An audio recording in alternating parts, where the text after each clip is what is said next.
Que honra poder estar falando mais uma vez aí da palavra do Senhor.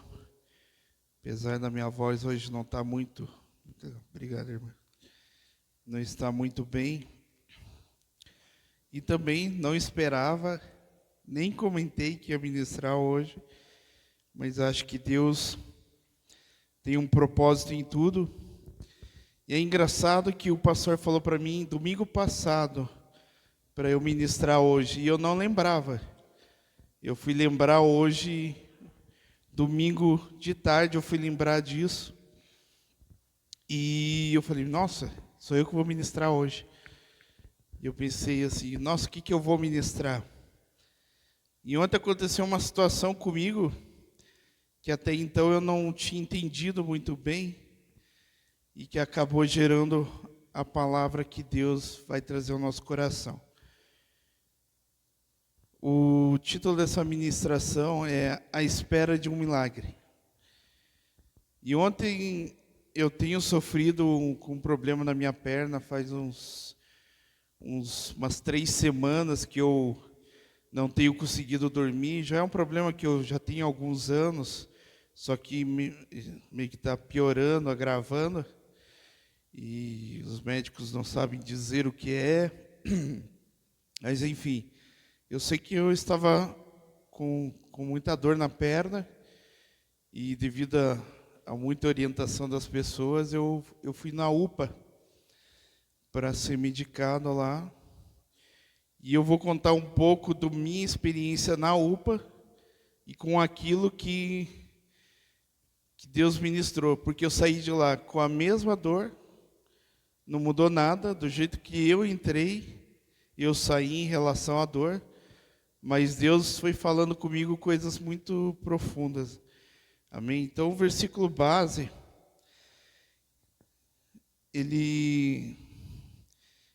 eu não anotei, mas eu sei de cor. Hebreus, deixa eu localizar aqui. O versículo é: e assim, depois de esperar com paciência, obteve Abraão a promessa. Quem é bom de Bíblia, se puder me ajudar, eu esqueci de anotar o número do versículo.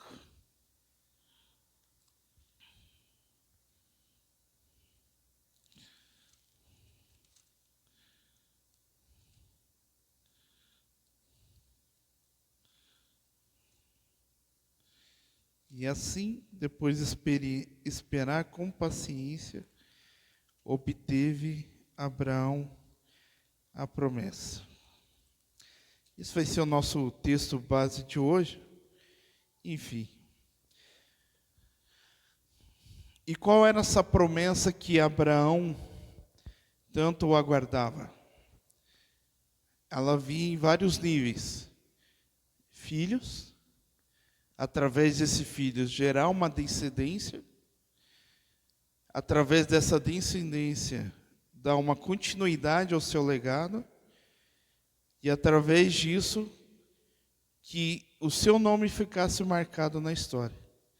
Essa era a promessa de Abraão. Não era apenas um filho.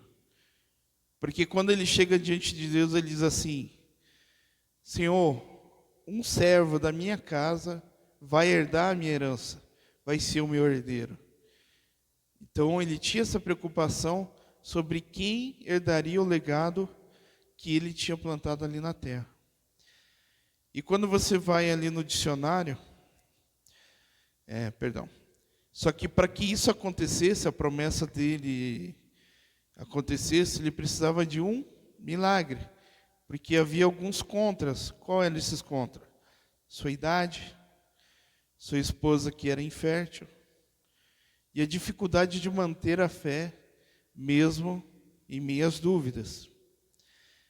E a palavra milagre no dicionário diz assim: ato ou acontecimento fora do comum, inexplicáveis pelas leis naturais. Guarde isso, inexplicáveis pelas leis naturais. Então, esse carro que você deseja, essa casa que você deseja, não é um milagre.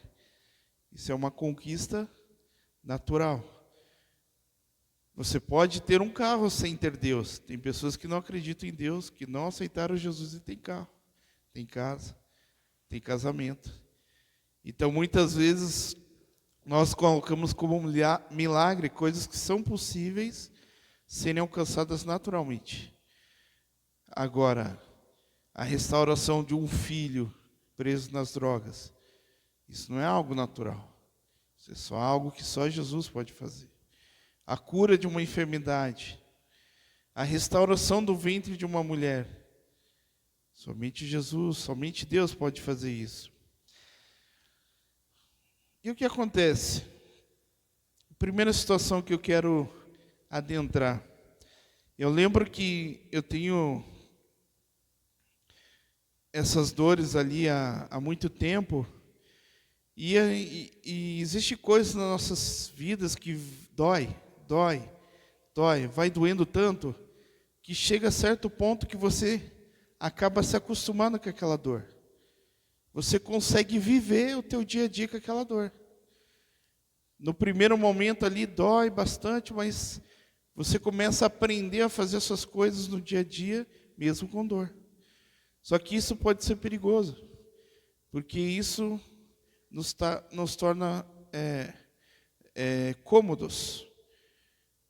Porque nenhuma dor é natural, ela precisa ser tratada, seja física ou seja espiritual. E nós precisamos entender que a não chegada do nosso milagre não pode gerar em nós conformismo. Eu estou orando tanto tempo para o meu filho se converter, pela cura da minha vida, para o meu chamado para o ministério. Aí a coisa não vai acontecendo, e o que você faz? Você se conforma. Eu quero, mas acho que não vai acontecer. Eu quero, e vai vivendo. Qual que é o teu sonho? É esse, mas está orando, investindo nele? Não, parei. Porque você se acostumou tanto com o não milagre acontecendo, que você parou de buscar isso acontecer. E quando você deixa isso tomar conta da sua vida, você dá brecha para a murmuração entrar. Aquela murmuração velada, não aquela clara. A velada é o quê? Você não crê que vai acontecer, mas você não declara. Você está lá, bonitinho, não, eu creio, mas por dentro não vai acontecer nada. Jesus aí só faz para o Joás é mais bonito, eu não. Só faz ali para o Lucas, só faz para o fulano, para mim não. Mas quando alguém te pergunta, você crê? Creio no Deus Todo-Poderoso, mas por dentro está aquela murmuração velada. E o perigo disso é que isso nos faz pegar atalhos. Abraão, certo ponto da sua vida, pegou um atalho. Porque, de certa forma, quando a sua esposa chega para ele e diz assim, eu já sou velha, você também. Vamos pegar ali a mocinha, dorme com ela, você vai ter um filho. Ou seja, um atalho. E Abraão, em vez de dizer, não, eu creio na promessa, Abraão foi lá e se deitou com Agar. Abraão deixou de acreditar na promessa? Não. Mas ele resolveu fazer o quê? Pegar um atalho. Isso é perigoso nos dias atuais. E para que a gente possa manter o foco no milagre, um dos fatores importantes é a gente compartilhar esse milagre com as pessoas. Declarar para quem do seu redor, para a igreja, olha, esse é o meu milagre. Eu quero minha família restaurada. Eu quero isso. Porque as pessoas vão te incentivar. E ontem foi uma sessão de pessoas do nada. Não, porque você tem que ir para a UPA, você tem que ir para a UPA, você tem que ir para a UPA. E 3 pessoas a tarde inteira me fezando. Você tem que ir para a UPA, você tem que ir para a UPA. E eu, mas eu vou lá, eu já sei o que eles vão falar, porque eu já estou acostumado, mas enfim. No segundo passo, na questão da espera no milagre, além de você não se acostumar com o não recebimento, você precisa de disposição para alcançar o teu milagre. Você precisa de uma disposição de procurar ajuda. Você precisa querer buscar nesse milagre.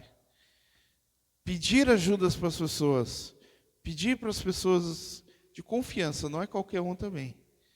Liderança, irmãos próximos, olha, me ajuda em oração, porque a minha fé está definhando, eu não acredito, mas eu creio que se você orar junto comigo, a gente vai conseguir. E nós precisamos algo muito importante nessa trajetória até o milagre, entender o papel de cada um na nossa vida. Então ontem, quando eu decidi, vou na UPA, ouvi as pessoas, vou para a UPA. Aí tinha um grande problema, como eu vou para a UPA? Não tinha carona, não tinha dinheiro para pagar o Uber. Eu falei, Joás, me leva para a UPA? Aí ele veio, todo solícito, e me levou.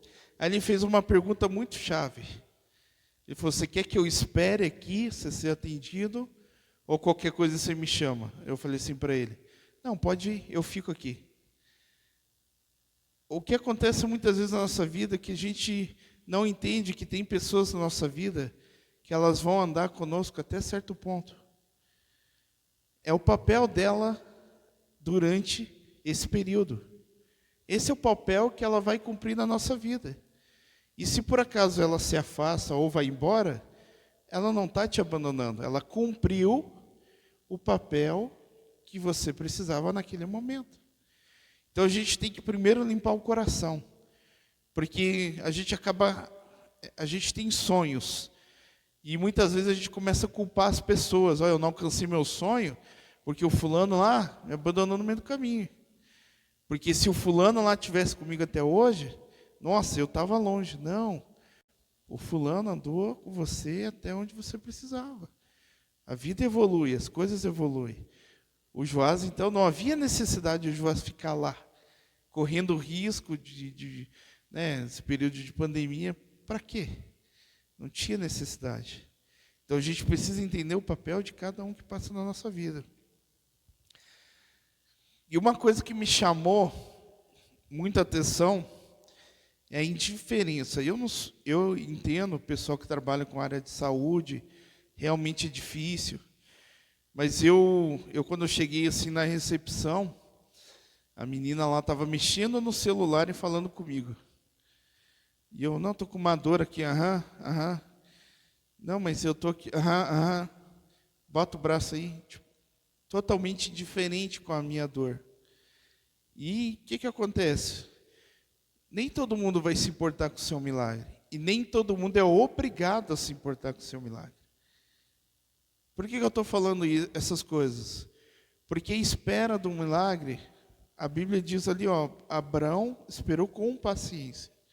E dentro da paciência, a gente tem que guardar o nosso coração. Ninguém nos abandona. E ninguém precisa se preocupar com a nossa dor. Se alguém, por si só, por boa vontade, se preocupa, quer andar conosco, amém. Mas ninguém é obrigado a andar conosco, se preocupar com a nossa dor.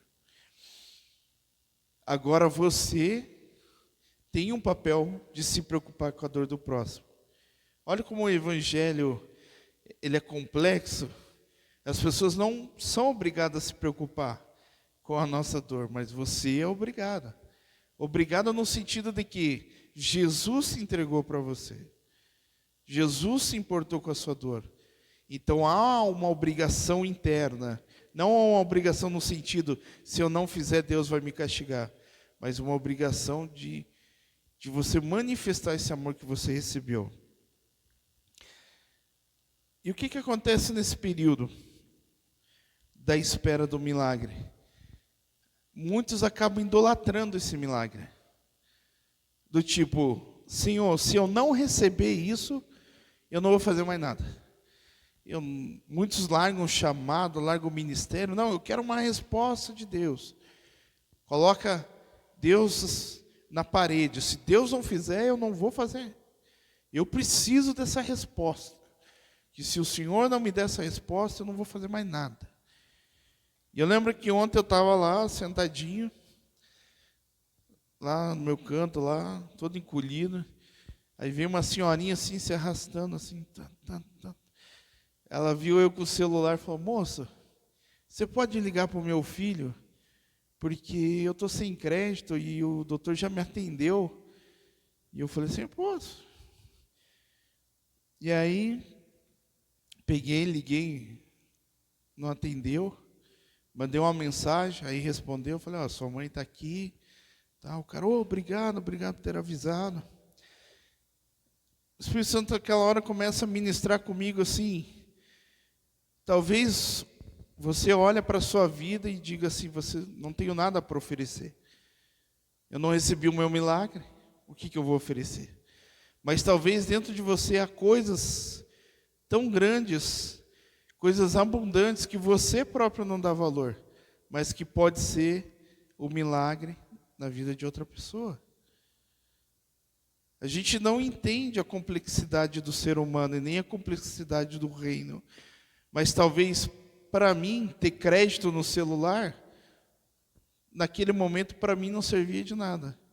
Mas para aquela senhora sim. Para aquela senhora, ela precisava daquilo.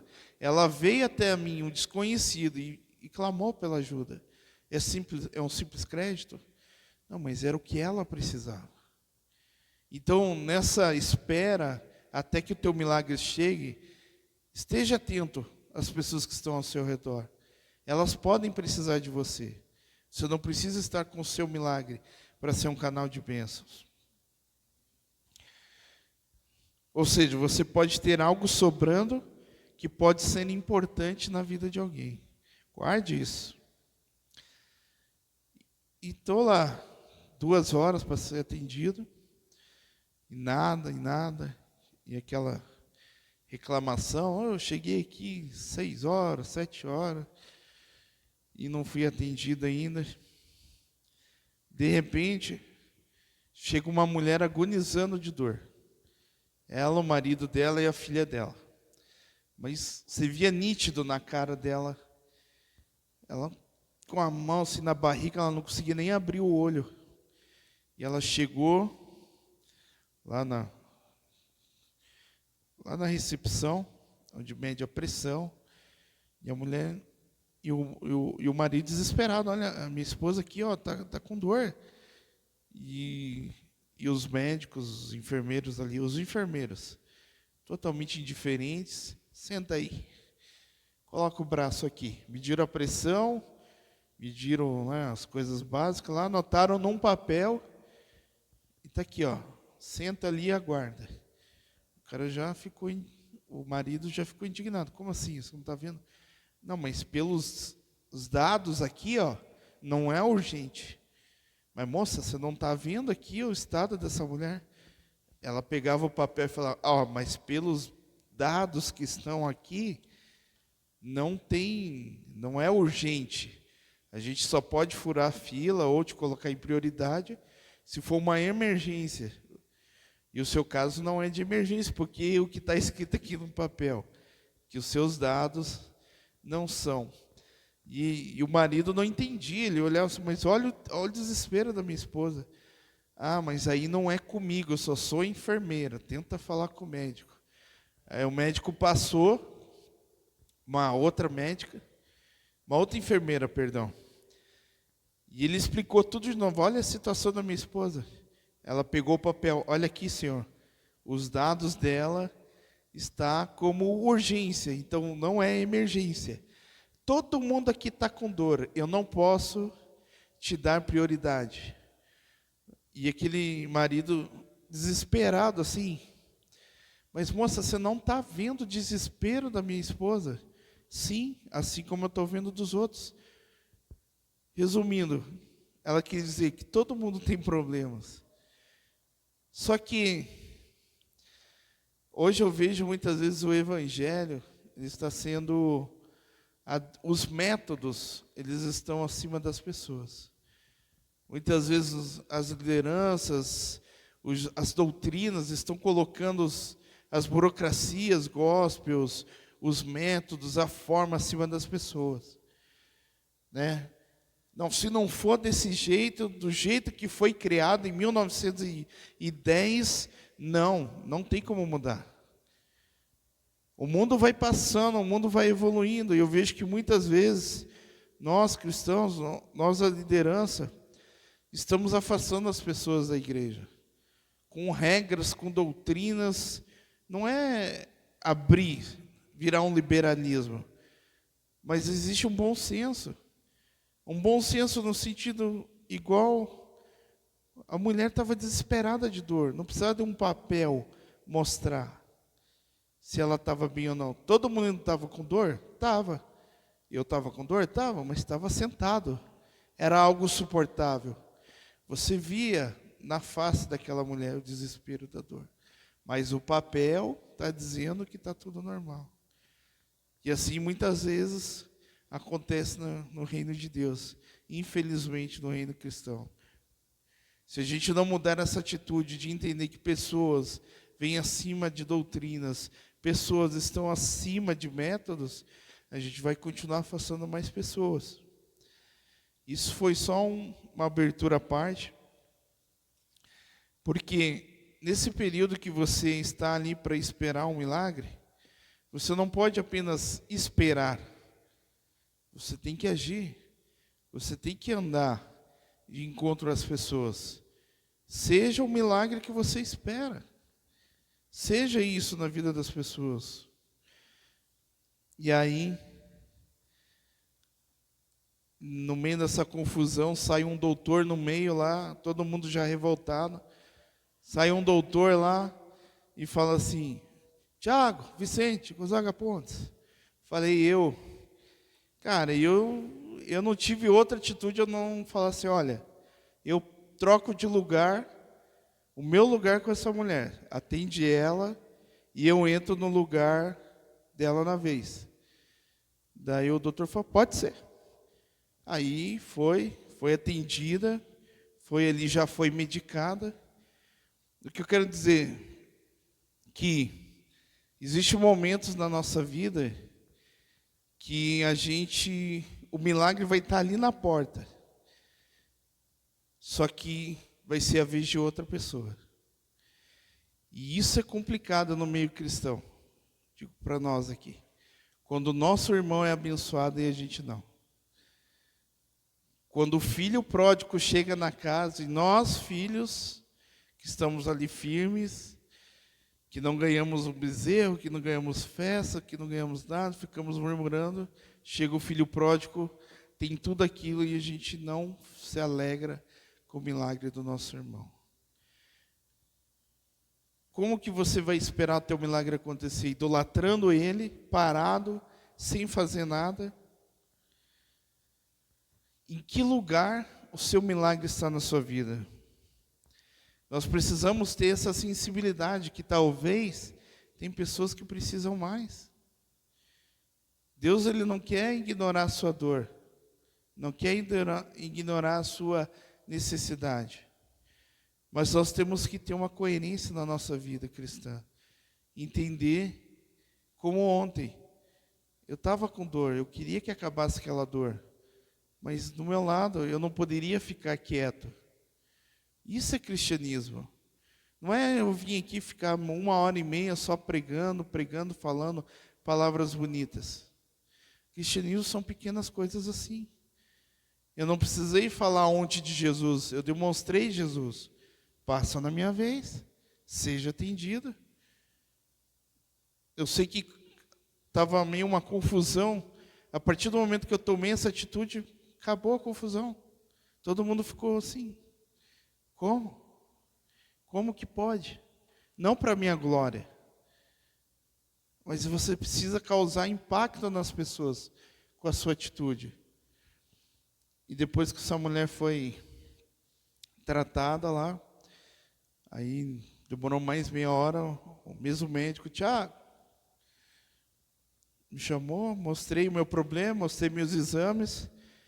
Aí ele me falou aquilo que eu já estou ouvindo há 2 anos.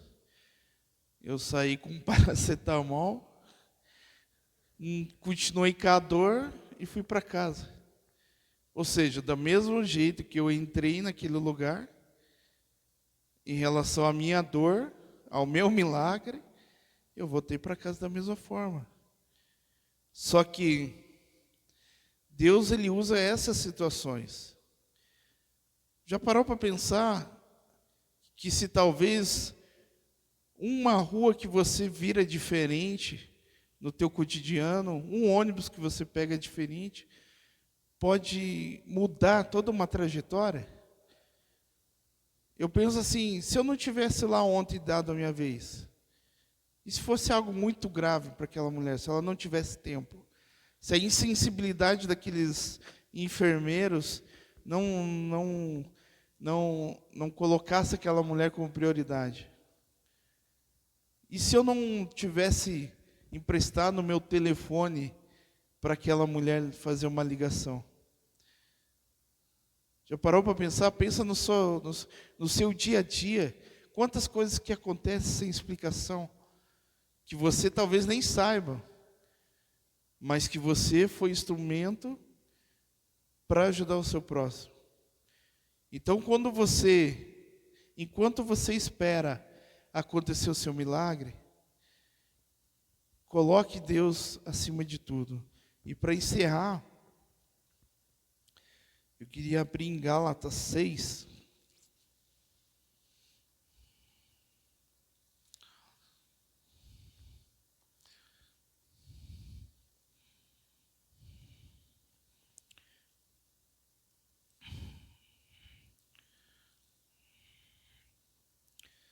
Gálatas 6.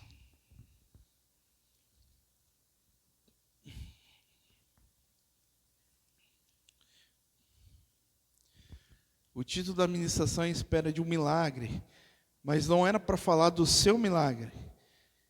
É para falar que enquanto você espera seu milagre, você pode ser milagre na vida de outras pessoas. Foi o que eu aprendi ontem com Deus. Eu não resolvi o teu problema, mas talvez eu te usei para resolver o problema de outras pessoas. E no versículo 1 ele diz assim: irmão, se alguém for surpreendido em alguma falta, vós que sois espirituais, corrige-o com espírito de brandura e guarda-te para que você também não seja tentado.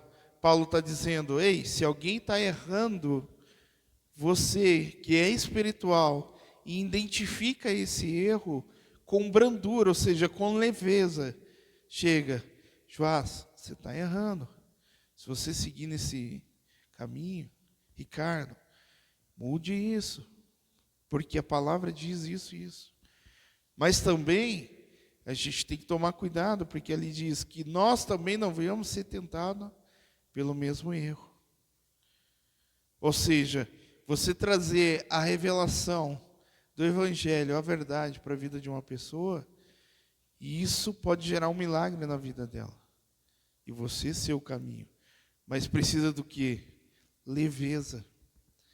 Você não pode ser indiferente. Cuidado com as palavras. Alguém chega para falar algum problema para você. Todo mundo tem problema. Levanta dessa cabeça, dessa cama, dessa cadeira. Isso é frescura. Não é, irmão. Às vezes não é. Às vezes é. Mesmo que seja frescura. Deus nos chamou para ser juízes, para ver o que é certo, o que é errado.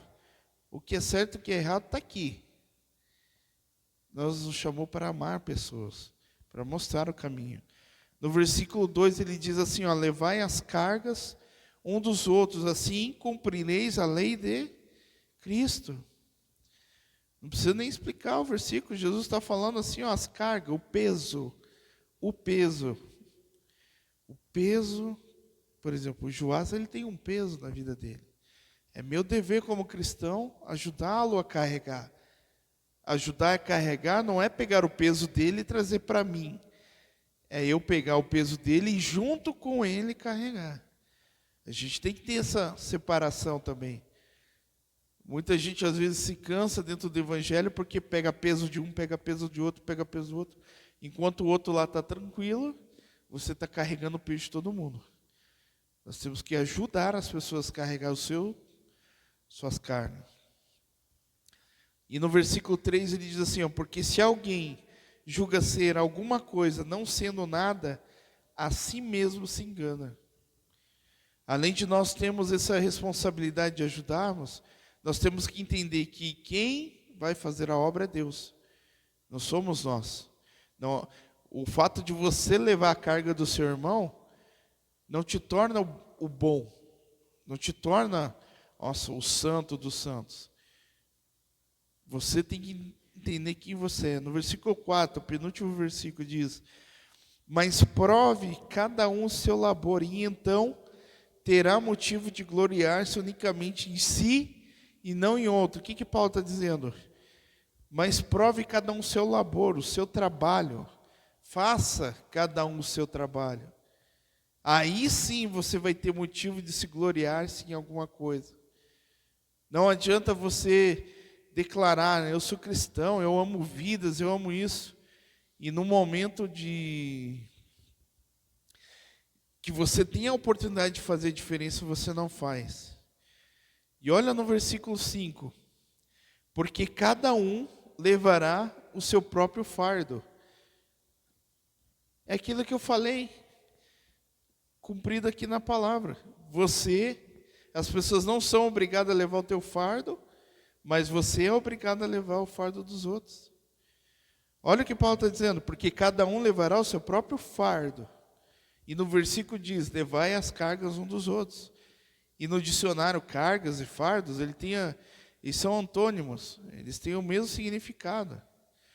Ou seja, você não pode esperar que as pessoas levem o seu fardo, mas você tem a responsabilidade de levar o fardo das pessoas. Terça-feira eu contei um testemunho aqui para finalizar, de eu vindo de Uber, dentro de um ônibus, dentro do carro, né? E eu estava com a guitarra, e o rapaz começou a tocar uma música secular, uma música não cristã, e ele falou: essa música deve ser legal no violão, né? E eu olhei assim: moço, eu não conheço essa. E do nada ele virou assim: você é evangélico? Eu achei estranho, né? Porque eu não estava sem Bíblia, sem nada. Eu falei: sou. Eu sou desviado. Todo eufórico, assim, como se fosse algo engraçado. Assim. Eu sou desviado. E eu falei assim para ele: cara, tira essa palavra da tua boca. Você não é um desviado. Eu vou te explicar por que você não é um desviado. Você ora? Ora. Você deixou de acreditar em Deus? Não. Você acredita ainda que Deus tem poder, faz milagre, que salva? Sim. Então você não é um desviado. Você é alguém que perdeu o prazer de estar na casa de Deus, o prazer de estar entre irmãos. Isso não te torna um desviado. Desviado é alguém que realmente viveu aqui e assumiu a postura de que tudo isso era uma mentira, que Deus não serve para nada, que tudo que eu conquistei é na força do meu braço. Isso é um desviado. Você é apenas uma pessoa que não tem mais prazer. E aquele homem começou a tremer no volante. Eu vi que ele começou a meio ficar emocionado, assim, fiquei com medo dele bater o carro. Daí ele falou assim: vou te falar uma coisa. Esse todo o tempo que eu estou fora da igreja, nunca ninguém falou comigo igual você falou. Comecei a falar de Jesus para ele, convidei ele para a igreja. E eu não sei o que essa semente vai fluir. Eu sei que a semente foi lançada. Eu sei que ontem a minha semente foi lançada. Irmãos, eu não estou querendo dizer aqui que eu sou melhor que alguém. Eu estou querendo te falar através de um testemunho, de uma experiência que eu tive, te incentivar a você estar mais atento ao seu redor, no seu trabalho, no seu dia a dia, na rua. Talvez uma vozinha aqui dentro diz para você: vai até o mercado. E às vezes você está com a despensa cheia. O que eu vou fazer no mercado? Às vezes Deus tem um plano para você lá. Vai no shopping. Já aconteceu muito disso comigo. Eu digo por experiência. Deus falar algo para mim: faz algo fora do comum.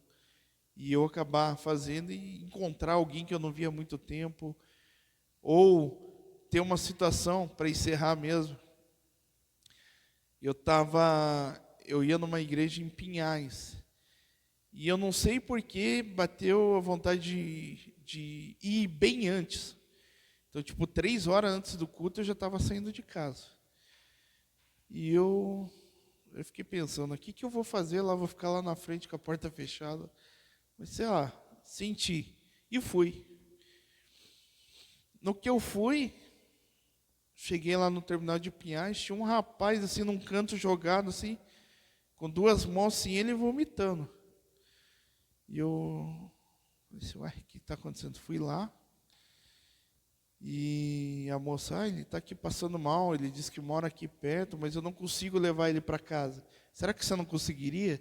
Falei, opa, entendi agora por que eu estou vindo antes. Peguei aquele jovem, levantei ele ali do vômito, levei ele até a porta de casa. Nunca mais vi ele, mas a minha semente foi plantada. Então, essa semana, esteja atento à voz do Senhor. Pequenas coisas que você pode fazer, pequenas coisas que Deus vai pedir, que pode impactar a vida das pessoas, enquanto você espera o seu milagre. Então, concluindo, a espera de um milagre não se trata de você. Se trata de você sendo um milagre na vida das pessoas. E isso é a verdadeira missão que Deus tem para a sua vida. Talvez no começo você pensou, o que tem a ver isso com missões? Claro que tem a ver. Porque todos nós estamos em busca de um milagre. Mas enquanto isso, Deus nos dá uma missão de fazermos, de amarmos as pessoas como a nós mesmos, de levar o Evangelho. E a melhor forma de você levar o Evangelho são com pequenas ações como essa. Pequenas gentilezas. Pequenas coisas que talvez para muitos não vão fazer diferença, mas para aquele que foi abençoado vai fazer a diferença. Amém? Vamos colocar de pé, vamos orar por essa palavra. Eu quero te convidar a você mentalizar o teu milagre. A você mentalizar aquilo que você precisa. E você vai orar assim, Senhor, esse é o meu milagre. Eu estou falando milagre. Aquilo que eu falei do dicionário. Inexplicáveis pelas leis naturais. Coisa que o homem não pode fazer. Milagre. Senhor, esse é o meu milagre. Só que enquanto esse milagre não chega, Senhor, eis-me aqui. Ajude-me a fazer a diferença na vida das pessoas. Esse é o motivo da tua oração. Amém? Vamos orar? Pai, Senhor, obrigado, Senhor, por essa palavra, Senhor. Obrigado, Pai, por essa palavra de conforto, de ânimo, de direcionamento, Senhor. Nós sabemos, Pai, que temos sonhos, temos projetos, temos milagres, coisas que precisam ser preenchidas, Deus. Queremos colocar tudo isso diante do teu altar, Pai. Nós reconhecemos que tu és poderoso para fazer muito mais, além do que pedimos ou pensamos. O Senhor é criador, o Senhor criou todas as coisas. O Senhor criou o universo, o Senhor nos criou. O Senhor nos formou do barro. Então não há limites para ti, Senhor. Não há limites para que o Senhor venha nos curar, o Senhor venha libertar, o Senhor venha alcançar a nossa família, Pai. Não há limite para que o nosso chamado venha a ser cumprido, Senhor. Mas, Senhor, eu coloco esse milagre diante de Ti. Mas, Deus, enquanto esse milagre não vem, Senhor, que eu possa ser um milagre na vida do meu irmão, Senhor. Que eu possa ser um canal, Senhor, onde pessoas venham ser alcançadas, Pai. Que Deus, que pessoas venham ser tocadas pela Tua palavra, não só por aquilo que eu digo, mas também por aquilo que eu faço, por aquilo que eu demonstro, Pai. Perdoa-nos, Pai, porque muitas vezes temos a oportunidade de fazer diferença e focamos tanto no nosso milagre, naquilo que não recebemos e não entendemos que para receber algo do reino nós precisamos plantar, nós precisamos semear. Porque existe uma promessa na Tua palavra, Senhor. Buscai em primeiro lugar o reino de Deus. E todas as demais coisas serão acrescentadas. Inclusive, Senhor, o nosso milagre, Senhor. Eu oro, Senhor, para que cada irmão aqui essa noite, Pai, seja tocado, Senhor, pelo Teu Espírito, Pai. Sonda o coração de cada um, Senhor. E, Pai, que essa semana ele venha, cada um aqui venha ter um testemunho, Senhor, daquilo que o Senhor fez, daquela oportunidade que o Senhor gerou no coração de cada um. Em nome de Jesus eu te agradeço. Amém?